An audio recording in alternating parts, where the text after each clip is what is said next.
in Boston. We're ready to start, and we're pretty close to on time. So first of all, thank you all for coming on a cold, snowy, slippery road night. But I'm Tom DeWalsey, I'm the superintendent of schools, and I want to start by thanking the committee. So the committee, the search team is mostly volunteers and people we've kind of like roped into helping us with this process. And I don't always know if they realize what they're getting into when we do that, because it's a lot of work. No, we didn't. I knew it. You be quiet back there. That's Lori. Lori Beeman is a special educator here, and she was on the search team. Sandra Rhodes, Alicia Keel, is a counselor here at Ottauquechee School. Christina Hall is a parent who was on the committee. Let's see who else. Tommy Bow. Did I say it right? You got it, nailed it. Yeah. All right. There's a parent, a kindergartner on the committee, and Cheryl French. She's downstairs still. And Rick. And Rick, that's right. And Rick, Dustin Eichler, is the principal at the Dothanbrook School, and he was gracious enough to serve on this committee as well as the White River School search team. So he spent a lot of time in this process, so I'm really grateful for his help. And no one knows the job as well as he does, because he's been doing it for 9 years in the district. So it's kind of unique to have two principals at the same level retiring in the same year. I couldn't talk either of them into staying. Now it's a little too late. So I just wanted to tell you a little bit about our process, but it actually began in this room around Thanksgiving. And I meet with the faculty and staff, and I do a little activity that's trying to shape what the school is looking for. So, the different qualities, different traits, different characteristics that they want in the next leader of the Ottauquechee School. So we do a process, we refine it, and we sort of come up with a summary of what the staff and faculty are looking for. So then I take that with the search team, and we really work with the standards that the state of Vermont requires for administrators, and compare that with what the qualities that the staff have come up with. And we start to develop questions around those standards, and we make sure we're really well balanced. So we have like the subjective and the objective, and we put it all together and come up with our list of questions for the first round of interviews. But the other thing that the committee has to do is they take any applicants that come in, and they're screening those for like, who are we interested in interviewing? And then we sort of refine that, and kind of haggle back and forth about who we think we should interview, and we get to a place where we say, okay, we're going to interview, in this case, 6 people. So 6 qualified applicants, and so we do the first round of interviews, and we narrow it down to 4 or 3. In this case, it was 3, so we did a second round of interviews, get down and dirty, take the gloves off, and then we have 2 finalists, which is what you're here for tonight. And this forum part is to get the faculty and staff, which did this at 3 o'clock, get their input on the 2 finalists, and then we get the parents and community members' input, and we tally all that up, and we use that as another piece of data to make our decision about who's going to be the best fit for the Ottauquechee School. So we have 2 finalists here tonight, and I'm going to introduce them in a second, but I'll tell you a little bit about the process and how it goes tonight. So I'm going to split the group in half. So half of you are going to go with one candidate to Sandra Rhodes' classroom down the hall, and you'll hear from one of the candidates or one of the finalists. The other half of the group will stay here and hear from the other finalists. Then in about a half an hour, we'll make sure we're synchronized, and you will switch. So the half that was down in Miss Rhodes' room will come here, and the half that was here will go to Miss Rhodes' room. We don't switch the candidates because it gets too confusing with technology and everything. But in both sessions, you'll get a data sheet, scoring sheet. That's really important that you fill it out. And my little helpers will remind you, but it's really important that you fill it out because it does count. So that's the process, and Rick is going to introduce the two candidates. But do you have any questions at all about process or anything at all about the search up to this point? Do you have a question? Oh, no, sorry. Oh, Say no hi to problem. the parents. No problem. All right, so Rick's going to talk a little bit about the candidates so you know who they are. Okay, this is good, because I know how it goes sometimes, everyone's busy schedule. So thank you for etching out some time in your schedule to come out here and hear from me and learn a little bit about me, and then we'll do some Q&A so I can answer any other questions that you might be dying to ask that I don't share during the presentation. So one disclaimer, I am near San Diego, but I am not from San Diego. I live in the mountains up in Southern California, but I am about 20 minutes from San Diego County. But it is located a location that's rural, and so the schools that I've worked in that area, I've worked in 3 kind of in that area, are all very small schools similar to this. So you heard some of my credentials. I started out teaching in elementary at a big school, over 700 kids for K-5, and then I moved up to the middle school up on the hill in Anza, where I currently live.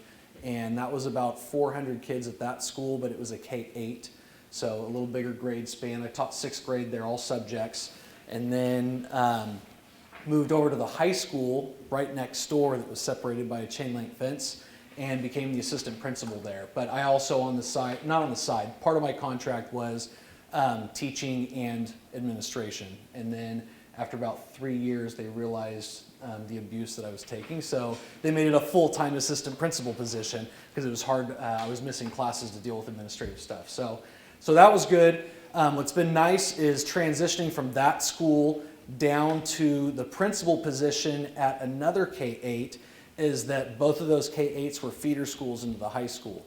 And so I got to know a lot of the families, and I live in that community. So it was a seamless transition, it felt, when I moved down to Cottonwood at the TK8 that I'm currently principal at. And that school has 200 kids, and it's got a 10 grade level span. So it's a little bit similar demographic-wise to Ottaquiche, but I know that each school has its own context and are different cultures. And so I'll talk about that during this presentation. So that's kind of my pathway that got me here. My why behind moving here across the country in like complete opposite ends from the southern to the northern, western to eastern. I love the weather. I've always loved weather. I've loved the cold.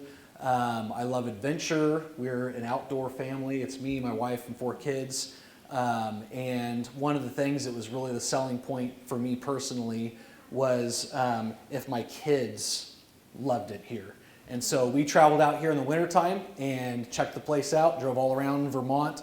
We did check out some of the local states, and we just keep coming back to Vermont. We were driving through an ice storm in Vermont while we were here, and for some sick reason, we fell more in love with it. So we know we're making the right decision, and we're full steam ahead. And this is where we're planning to make our forever home. Today, I had the opportunity to walk around Ottaquiche for about 3 hours, and Mrs. Newton was gracious enough to sacrifice her time. But what was really awesome is being able to go through every classroom, meeting the staff, meeting students. I was put on the hot spot for a little bit. The students were asking me some questions.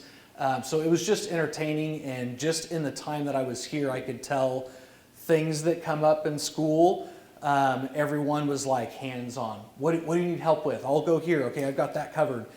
So it's just a real community feel. Everyone's looking out for each other, and I can tell that their heart's in it for the kids. The other thing, just through this interview process and doing some deeper digging in the district itself, their continuous improvement plan is aligned with the students' individual learning paths, so make sure those are personalized. And any school or district that is looking at individual students, because they all have different strengths and weaknesses, they're on the right track. And so that really had me buy in. I'm like, this is definitely the place for me.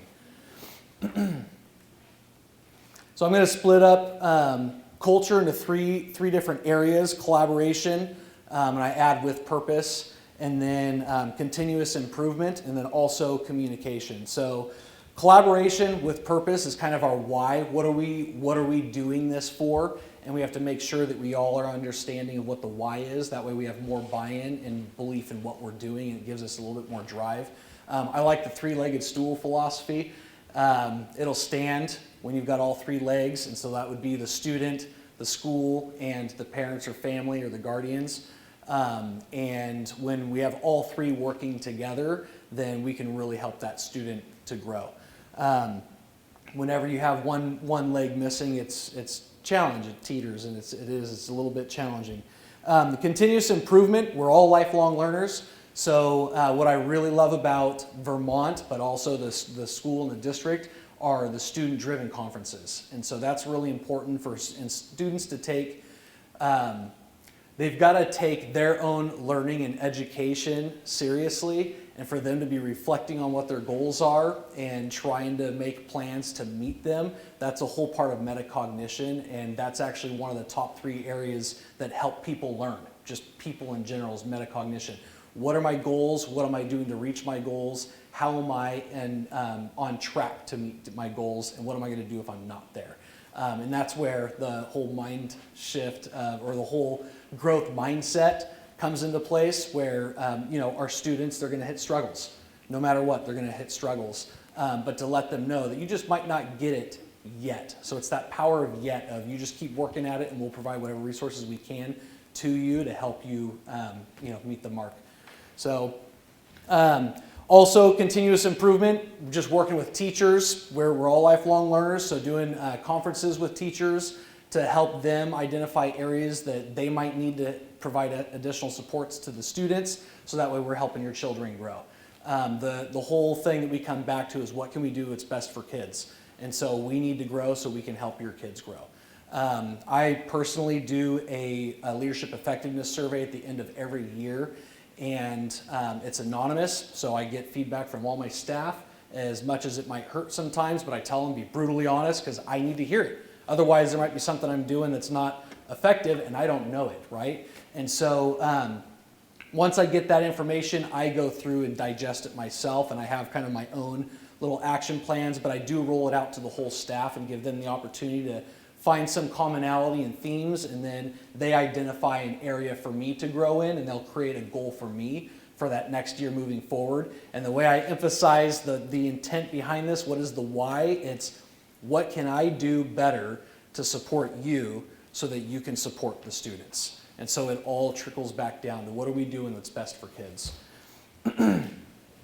Communication is big. We've always got to make sure that we keep everyone apprised of what's going on, and so there's a lot of different parties involved in that. So we have maybe from the administrator to the staff, staff to the students, staff to parents. We need to make sure that the district is involved in what we're doing and they know, but then also the community.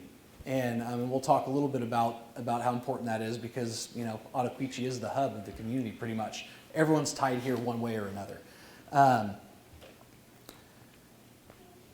For climate, I think of kind of the temperature gauge. How does it feel when you're here on the school? What are the things that we're doing to help make everyone successful? One of my personal things I love doing is just mornings at the curb. And so I'll be out front saying good morning to all the kids coming in, waving to all the parents. And sometimes I can glean some information from parents just in passing on some concerns or some positive things that are going on. And then I make myself present during recess times and lunchtime, just so I'm available there. Secretly, it kind of helps me to deal with some issues out on the field, let's say, instead of it going back into the classroom and brewing into something bigger later, so we can kind of get ahead of maybe some behavior issues or some conflict. So that's one of the things I love doing, is just being out there with the kids. A big focus is MTSS, multi-tiered systems of support. So what that entails is looking at the whole child. So we're looking at academics, we're looking at behaviorally, we're looking at social emotionally. What are their needs? Every child has different needs. And so the multi-tiered systems of support is talking about, like, everyone can get this at the tier 1 level, and that's in the general instruction. but then there might be some students who might need to be pulled out for the tier 2 level to be working within a small group to identify and strengthen an area of need academically. Maybe they need to be pulled by the counselor or a behavior interventionist to help them with some behavior skills that they need to grow in. And so there's different levels that we need to help support those kids that have different levels of needs. And so it really customizes the education experience for the student to help them be successful, because the intent is the least restrictive environment. We want all of our kids to be able to learn in the same class together. Restorative practices is probably my passion. That is really just doing things with kids. And so a lot of times we run into behavior issues, and the old school way of doing things was, let's suspend the kid and get rid of them because they hit some kid in the face. And we've realized that does not fix problems. It doesn't. And then there's all these other things that go along with it. So the big thing that I like focusing on is providing an intervention for that student that's specific to their behavior to help improve that behavior so that we don't have reoccurring offenses. And in that process, I work with the kids, depending upon the cases, but with the kids together, and really give them each an opportunity to share how they felt during whatever the incident was, how they think the other person felt.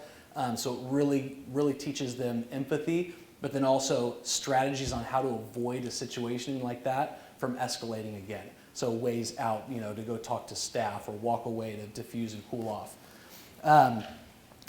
Climate, the way we can check that temperature gauge, parent and student surveys. So sometimes we don't hear things because we don't ask. And so if we send out surveys, we can get some input from you guys that will help us better serve you and support you. There might be something that you're concerned about that maybe you're not willing to come up and tell us in person, but some of these surveys we'll send out anonymously, so then you're able to at least get your voice out there and heard. SEAL is one of the big movements now, social, emotional, and academic learning. Really, I do these at the start of every one of our staff meetings. After this, we'll do a real quick activity with you. And it's a brain break. And sometimes our kids need that. But it's also an opportunity where our kids can work to build relationships among their peers. It's strengthening their oral language depending upon what the activity is, and it helps them just to have a little bit more fun. So there's a lot of positive statistics on research about that. For community, like I said, we are the hub. Learning together for everyone's future. So your students matter, because we know that preparing them right now to be successful and those skills that are going to help them move from grade level to grade level, we also want to build those life skills so they're able to contribute to the community. So in order to do that, we have to build up the whole child, and some of the ways that we're able to do that instead of being locked in a classroom is take advantage of some of our resources nearby. So here, you were fortunate enough, which is one of the selling points for me, when I saw people having a bonfire out in the forest, I was like, in California, you're all going to jail. But I was like, out here, how do they get away with that? And my wife and I are like dying laughing, like, this is the coolest thing ever. But it's just getting them outdoors. They're able to interact with each other in a completely different environment. They're able to problem solve. You guys provide, the teachers provide different tasks and challenges for them that they have to solve while they're out there moving around, but they work together. I saw them building not blocks, but logs of wood together, building structures, roasting marshmallows, just things like that they can do outdoors, which might pique some of their interests, right? But then other things to pull in community resources and parents maybe of different occupations to come and do presentations in the class and get kids to understand there are different opportunities out there that are real life things. And so the stuff that you're doing in class right now is going to prepare you with those skills to be able to do what you want when you leave here. And then a lot of those are related to transferable skills. So you work in the classroom, you're developing as a student, but we want to make sure that we're not just teaching them rote memory math facts. We want them to understand those conceptually, and when they get faced with a problem outside of math, they're able to use those and go, okay, I know I can do this to create this right angle. So able to transfer from one content area to another to really be able to problem solve and then apply their learning. So this is one of the quotes that stands out to me. You know, I have my BA in psychology, so I'm a people person. I love relationships because I think that's what really matters. And the bottom line is people, not programs, change people. And so you can have a bulletproof program, but if we don't have that relationship piece there, kid's not going to learn. So that's my passion. All right, so right now, I'll run through kind of the instructions on this. This is a little brain break, so a little social emotional learning here. We're going to go through and answer 3 of these questions. What I'm going to ask you to do is for question A, you don't have to write the whole sentence, but you can just respond to it. But you're going to put A on one sticky note and respond to that. Then you're going to get a second sticky note and put B, and then you're going to respond to prompt B. So A is my favorite moment at OQS that I'll never forget is when, whether you attended here or one of your students did, or a music promotion that you came and witnessed. And then B is a little sentence frame for you. OQS's greatest strength is blank because blank. So what do you think is our greatest strength here? And why? Why do you think it's our greatest strength? And then the last one, C, you'd put on a third sticky note. One thing that is most important to maintain a positive school culture and climate is. So what do you think is the most important thing to you? So first thing that comes to your mind, do it. I'm going to give you about a minute, and then I'll check in with you and see where we're at and getting those 3 done. And then we're going to get up and move around a little bit when we're ready.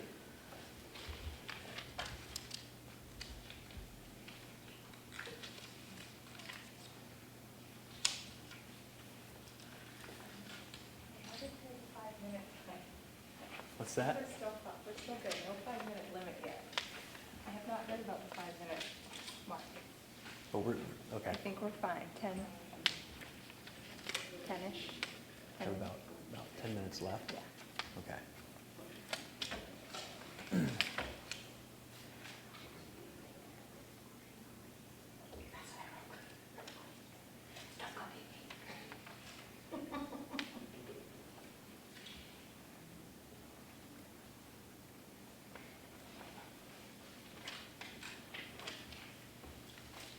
It's okay if you come up with the same one. We had a group in the last where all 3 came up with the very same thing. Which is good. This is not a test, you can't cheat on it. Yeah, give you about 20 more seconds. Are you sure it's not a test? About 20 more seconds. Wrap up your final thoughts.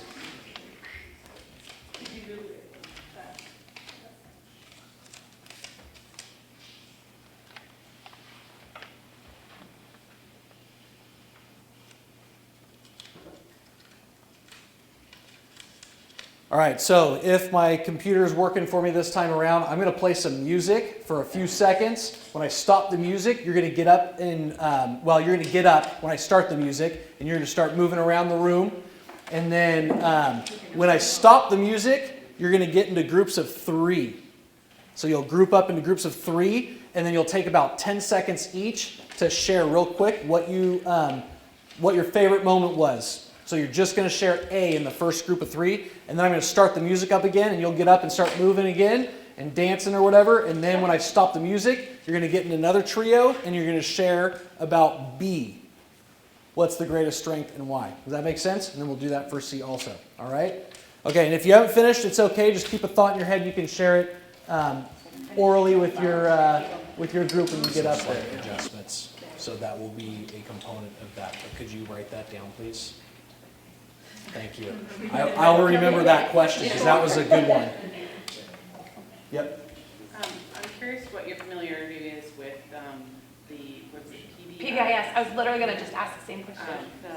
So it's like the behavioral system that OQS and Dothan Brook also uses. And my child has been in a school where that was, we're here, and then also at a school that wasn't the case. And it's such a dramatic difference, I think, at least for him. I'm just curious what your thoughts are on that system, and if you any of the schools you've been in have used it or something similar, and what you would plan to do in terms of that aspect of leadership in the school. Great question.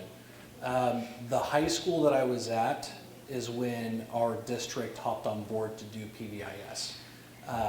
We were actually one of the first high schools to take it under our wing and start implementing it, and it was a process. They say it's a 5 to 7 year process to really see major positive effects, to have that whole kind of culture change. Change like that takes time, it's big.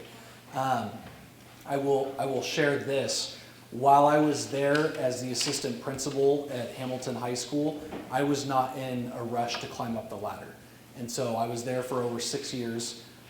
There were principal positions that had opened up even at one of the schools that I had taught at before. And I didn't feel like the work was done yet, and part of that was around PBIS. When I left there, I felt pretty confident that we had the system in place to help support students, and that's part of it. So I'm a firm believer in it, but I want to throw caution out there because there can be a negative connotation with PBIS, where some people think there's no consequences, it's just attaboys for kids who are doing things that are wrong. And that couldn't be further from the truth. There's a very strategic way of going about it. So for instance, there were kids who got in a fight, and I used restorative practices to help identify the issue, work with those students instead of just suspending them for 5 days. They had consequences. Students noticed they weren't in the classroom, but they weren't at home playing video games either. And so they were doing work in my office, and then we were working together to get to the root of the issue. And my whole thing was I didn't want to put a Band-Aid on it. I wanted to fix the issue. And so both of those boys ended up not getting behind academically.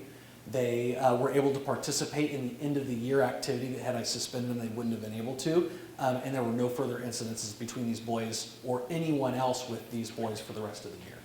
So it's, you have to be strategic in the way that you go about it. But yeah, there are components of it that are highly effective if it's done properly. Yeah. Good question. That's a hot topic too, I think, nationwide.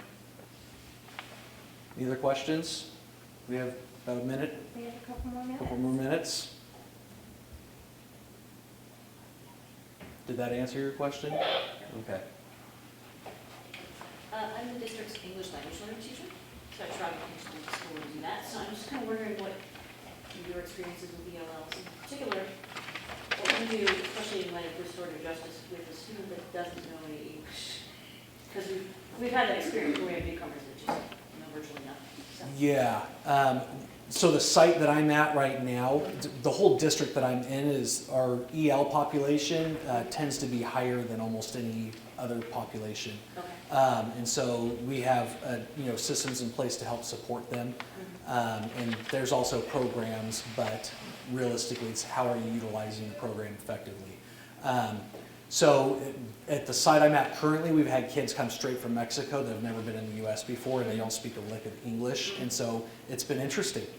Yeah, so we have other students who are bilingual that are ELs that we strategically sit next to them, so they're able to kind of float them a little bit. We have teachers check in. We've been fortunate to have a couple teachers that speak Spanish fluently, and our counselor does, and I speak a little bit. And taking time from your busy week to be here.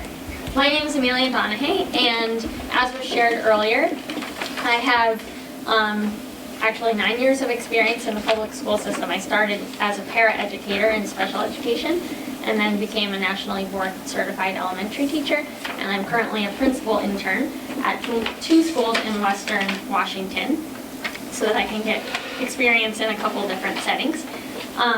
Also, I have around, if you added up, 5 years or so of experience in outdoor and environmental education. And I think that's a real strength that I bring to the Ottaquechee School with all the outdoor learning and the amazing assets that you have in this area. So I'm excited to share with you tonight why I would like to become the next principal at this school.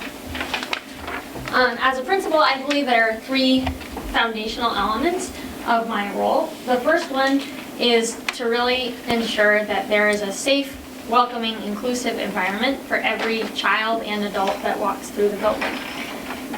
The second is to leverage that positive climate and culture into high quality learning for every child, setting high expectations and making sure that students really learn to the best of their ability and beyond, so that ability is always growing. And third, I really believe in being equitable and culturally responsive by including family and community voice in the important decisions of the school, because I believe that's how we best serve the needs of all students. So in the first bucket, in building a strong school culture, this is where my background in outdoor education really helps me out. As a classroom teacher, I've always facilitated a lot of team building activities to make sure all students know each other well, have a sense of belonging, and have built the trust they need to take academic risks in the classroom. This year, now that I'm in a more building-wide role, I organized a program for parents, community members, and our para-educators to get some training in cooperative games that they could facilitate at recess, and we've been having these all-play days with extra community volunteers coming in and helping give students a playful way to work on their communication, their problem solving, their collaboration. And so moving forward, if I were to come here, I would keep looking for those innovative ways to bring more of you into the work of the school, but also to give kids a chance to do that learning in and out of the classroom that builds those close relationships. The second part of what I believe my role to be is making sure that every child accesses rigorous learning opportunities. And so my time in Colorado as a teacher, I worked at an expeditionary learning school, or you might know it as EL education. And in those schools, they are very deep on project-based learning. So we actually developed our own units that integrated science and social studies with reading and writing in place-based content. So we took the standards, but then found local context to teach them through. And we made it really hands-on and meaningful to students so that it led up to high-quality projects that kids revised and then eventually presented to the community. And at that school, we served a majority of students in poverty, also a majority of English language learners. And so being culturally responsive and making sure to have texts and curriculum that lifted up our students of color was really important and impactful for them. And we did that through cooperative learning, discussion, lots of support so that we could have, like I was working with a co-teacher and we had third graders accessing sixth grade level text, either independently because that was their level or with the support they needed to understand that content. Part of helping them process in the middle of a unit, in addition to the high quality product at the end, was integrating the arts. So in a unit on wildfire ecology, we had students research specific species and then present that learning through the arts. And so I know a lot of that already goes on here, and I want to continue to support that kind of learning through multiple intelligences in this school. I'm really a firm believer that as teachers and staff and leaders, it's our job to do our homework on what is effective instruction for kids, and that includes analyzing our own achievement data, our own students' work, and our own practices to also be continually learning and growing. And I've had the chance, this year I run almost all of the professional development at one of my schools and a fair amount of it at the other, and data meetings with teams of teachers to really promote their collective learning together. One of the things that one of my schools landed on recently that they've been working on together now is co-creating writing rubrics with students. And the writing is about a science or social studies content area. So the teacher defines the learning targets based on standards, but in student-friendly language. And then the class together comes up with what proficient and advanced would look like, so that every kid knows where they're heading and they had a stake in defining that. So it's still aligned to standard, but in a way that students can really take ownership of. The result is that kids make things that they're really proud of, and they're proud of the process. So here you can see two fifth graders with their research, their planning documents, their drafts, more drafts, and final products of a historical fiction narrative that they wrote about the American Revolution and slavery, using this text chains as an anchor. So I want to help the Ottaquechee School keep doing that marriage between content and English language arts, so that when kids are reading and writing, it's about meaty stuff that they can really dig into and care about. Of course, all of this is really only possible with your partnership, and not just help, but meaningful partnership. And so I see family and communities as decision makers in the school, and also as potential experts and co-teachers in all that unit content. If we're really being place-based and culturally relevant, we're incorporating your gifts, your backgrounds and expertise into what students are learning in school. And then we're presenting that work back to you as an authentic audience, so that work doesn't just stay in the classroom. So on the left, you can see students learning about winter animal adaptation from Colorado Parks and Wildlife as part of a longer 3-month unit on winter and snow. And then on the right, you can see students hiking the Storm King Trail, which is a historic trail where a wildland fire tragedy had been, with U.S. Forest Service firefighters, and learning directly from the experts who know about that landscape. And here is our students who are doing aquatic invertebrate studies, so I was able to get a local watershed group to come and teach our teachers how to do water quality sampling, so that then students could evaluate how healthy is our river for native cutthroat trout, so that they could actually do the work of real scientists, and those community partnerships made that possible. And here you have so many great resources for that, so I would look to continue doing that type of learning here. And then bringing student learning and work back out into the community is a priority. So a couple of examples from my past are getting student letters to the editor published in the paper as their final product in a unit, and then bringing those same firefighters back to hear students' final work along with parents and families at the end of the unit. So why do I want to be here at the Ottaquechee School? Hopefully you're hearing some resonance between my core values and experience and the work that this school does and what you're about. But on a more personal level, I grew up in Maine, I went to Dartmouth, and I started my education career at Farm and Wilderness summer camps just down the road in Plymouth, and this would be a great place for me to land, to be close to my family, but still in the outdoors and in a community that supports its schools so much. So with that, I'd like to get your voice in the room.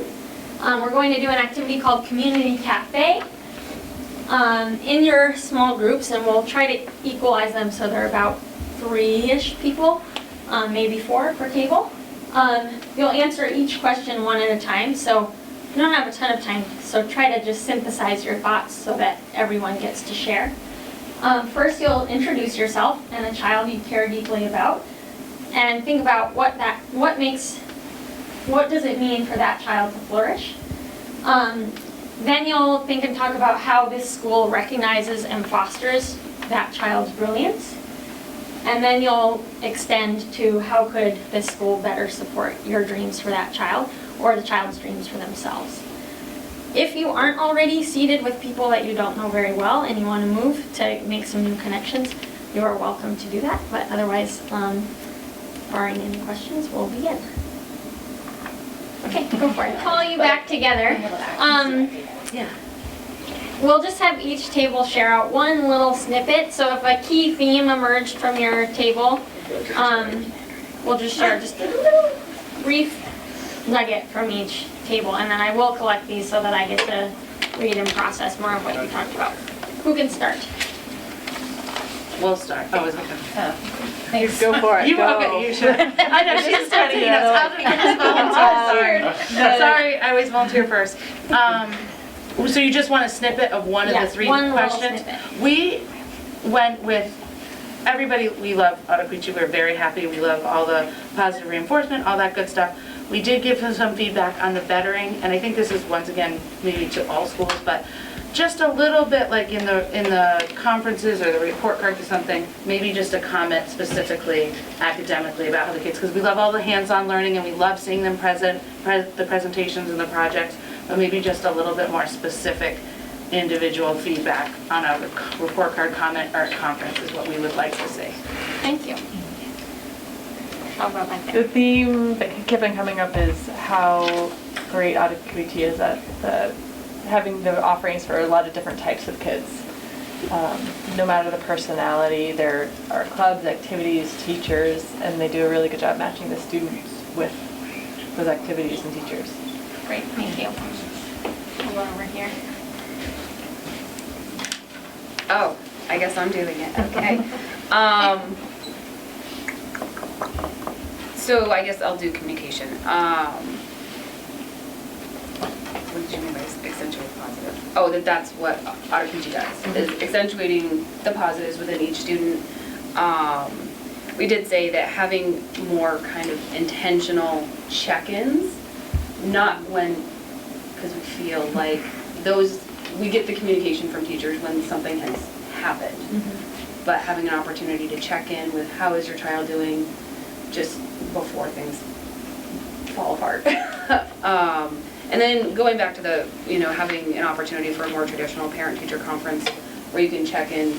Like, we love that students are sharing what they're learning in the conference, but it doesn't give us an opportunity to talk to the teacher and say, well, how is my child actually doing? Like, hey, Yeah. Thank you. How about up here?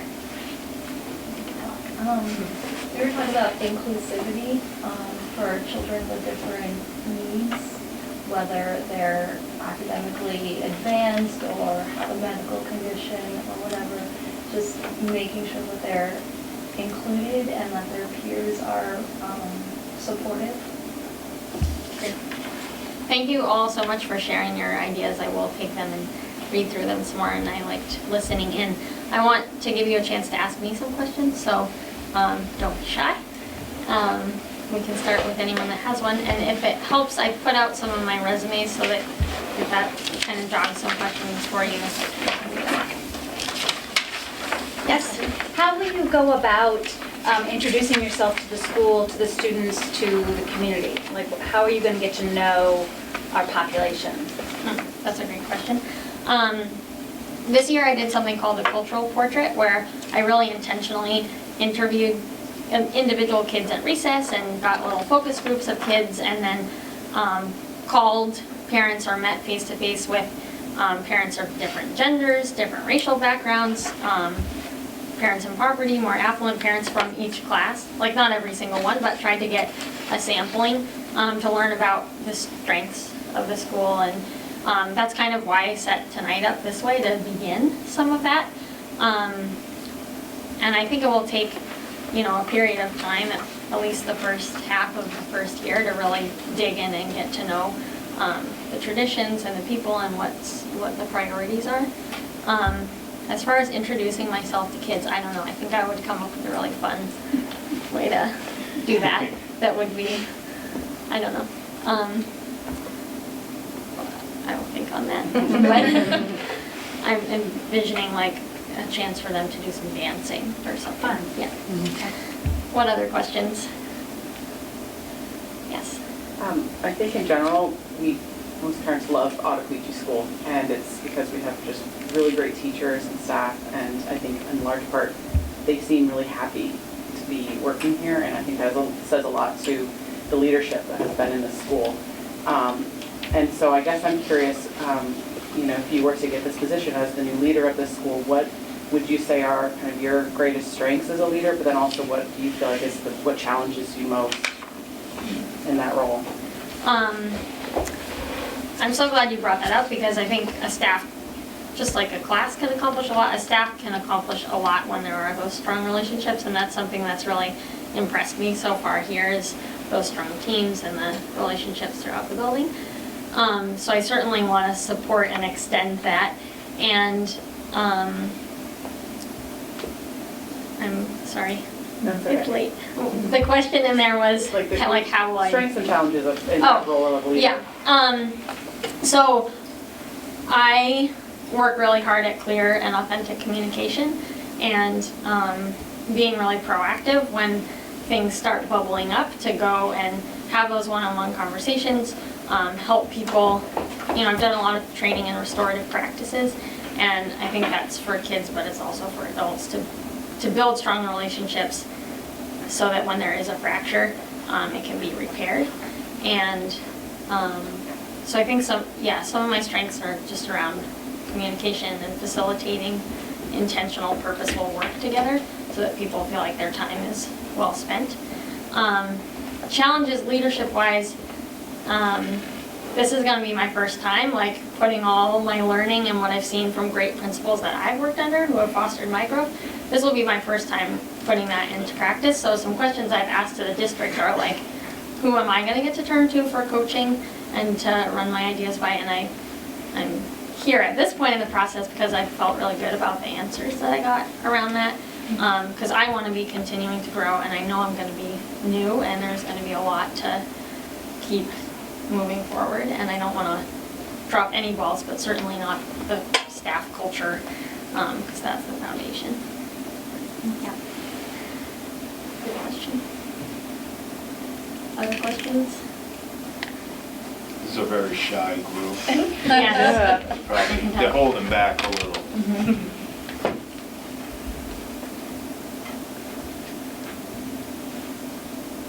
What did you not hear about that you need to know about? Just, I'll ask something. Yeah. Just like a little bit more, I'm the shy one. So I know your family's from here and stuff, but can you compare, like, is there, I don't know, are you excited about moving? Are you definitely moving? Are you, is this, you moved for the position? Like, a little bit more about coming to Vermont, like, I don't know. Yeah. It's been an ongoing, like, part of going through principal certification right now, as opposed to later on, was to enable that move, though it's not the only reason.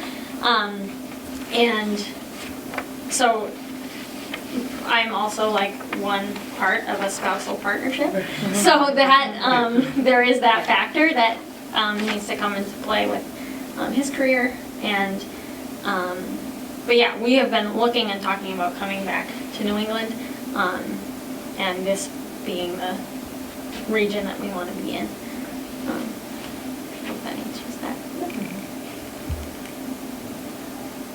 Good? It's about time. Great. Good. Thank you all so Well, make much sure for you- spending your evening out here. Yeah. Thank you.